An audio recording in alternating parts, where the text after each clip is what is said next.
Small जी और capital G में, क्या कैपिटल जी भी ग्रेविटी को रिप्रेजेंट कर रहा है? नहीं, ये क्या है? ये है प्रोपोर्शनलिटी कांस्टेंट। कैसे आया था? जब आप F m1 m2 upon R square कर रहे थे तो इस प्रोपोर्शनलिटी कांस्टेंट को हटाकर जी लगाए थे, जी m1 m2 upon R square. तो लिखते थे ना कि जी प्रोपोर्शनलिटी कांस्टेंट या यूनिवर्सल कांस्टेंट। यूनिवर्सल की बात आ गई तो मतलब कि वो सब जगह वही है। जैसे एक लाइन है कि गॉड इज यूनिवर्सल, मतलब गॉड सब जगह है। इंडिया में है, चाइना में भी है, अमेरिका में है, रसिया में भी है, हमारे गांव में भी है, यहाँ भी है। तो गॉड क्या है? यूनिवर्सल है। तो वैसे ही कैपिटल जी की वैल्यू 6.67 10⁻11 क्या है? न्यूटन मीटर स्क्वायर पर केजी स्क्वायर।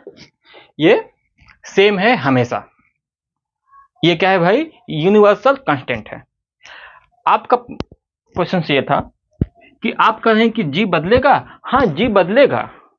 एक तो सीधे अब क्लास 9 में फार्मूला दिया है कि small G equal to capital G, sorry हाँ, GM by R E square. R E क्या है? Radius of earth. एक बात और पढ़ेंगे आप कि देखिए, एक तरह से ये क्या है? स्फेयर है। और आप जब आगे पढ़ेंगे तो आप पढ़ेंगे कि अर्थ का एक अलग ही शेप है जिसको बोलते हैं जियोइड। जियोइड मतलब है ना, जियोइड। हाँ, जी मतलब जियोग्राफी से बना है, तो ये अलग ही है। जैसे कि अब आप, ये क्या हो गया? इक्वेटर। ये क्या हो गया? पोल। जल्दी से बोल, समझ में आ रहा है? ये हो गया पोल, नॉर्थ साउथ पोल, और ये हो गया इक्वेटर। तो जो इक्वेटर की रेडियस होती है ना, वो ज्यादा होता है। अब पोल की रेडियस क्या होती है? कम। मतलब थोड़ा सा ऐसे फिगर बना दूं चपटा हुआ आपको, तो समझ में आएगा कि ये ज्यादा हो गया और ये कम है। तो इक्वेटर की रेडियस क्या है? ज्यादा। तो जब रेडियस, फिर से वही बात, साइंस को फील करिए। अब रेडियस आप ये ज्यादा हो गया तो ये क्या करेगा? घटेगा। ये कहाँ कहीं बता रहा हूँ? ये बता रहा हूँ इक्वेटोरियल पोजीशन का बता रहा हूँ। किसका? इक्वेटोरियल का।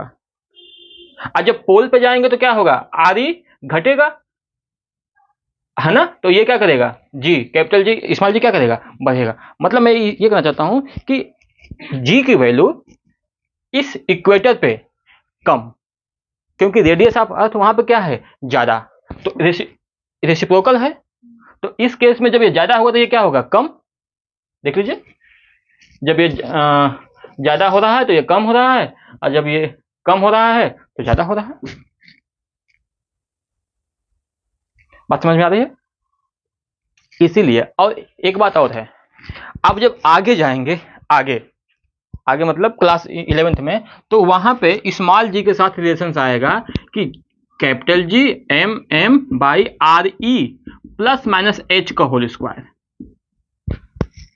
मतलब कि आप बहुत हाइट में जा रहे हैं, मतलब बहुत डीप में जा रहे हैं, तब भी ग्रेविटी बदलेगी। आप बहुत हाइट में जा रहे हैं तब भी ग्रेविटी बदलेगी। वो डिपेंड करता है किस पे? हाइट पे भी। तो इसीलिए जो स्मॉल जी है वो क्या होता है? बदलता रहता है। और ये क्या है? कांस्टेंट है। इसलिए इसका नाम क्या है? Universal constant. Universal, UNIVERSAL, universal constant. Small G की वैल्यू बदलती रहती है। आपके यदि क्वेश्चंस में 9.8 दिया है तो 9.8 लेंगे। यदि कह रहा है कि 10 लो तब 10 लेंगे। पूछिए सक्षम, कुछ पूछ रहे हैं? एच का मतलब कि आप रेडियस से नीचे जा रहे हैं तो आर माइनस एच कर देंगे, ऊपर जा रहे हैं तो प्लस कर देंगे। क्लास 11th का है, हालांकि आप लोग अच्छा है, सभी लोग समझते हैं, इसलिए मैं समझा दिया। ऑल ऑफ देम मैं ये कहना चाहता हूं कि ग्रेविटी मतलब स्मॉल जी की हाइट पे जाएंगे तभी वेरिएशन होगा, ज्यादा डीप में जाएंगे तभी वेरिएशन होगा। कुल मिला जाएगा ये फार्मूला ये कहना चाहता है। ठीक है, और कुछ है? हाँ तो बच्चों, ऐसे ही नई नई जानकारी के लिए और अपना सिलेबस सही ढंग से कंप्लीट करने के लिए, समझ कंप्लीट करने के लिए आप चैनल को सब्सक्राइब करो, अपने दोस्तों के पास शेयर करो, और कमेंट करके अपना व्यूज बताओ। व्यूज मतलब कि क्या सोच रहे हो, क्या मैं और सुधार करूं, उस पर करूंगा। और आपको सब कुछ समझा के बताया जाएगा। मैं लिखवाऊंगा कम, समझाऊंगा ज़्यादा। इसलिए चैनल को सब्सक्राइब करो। Thank you.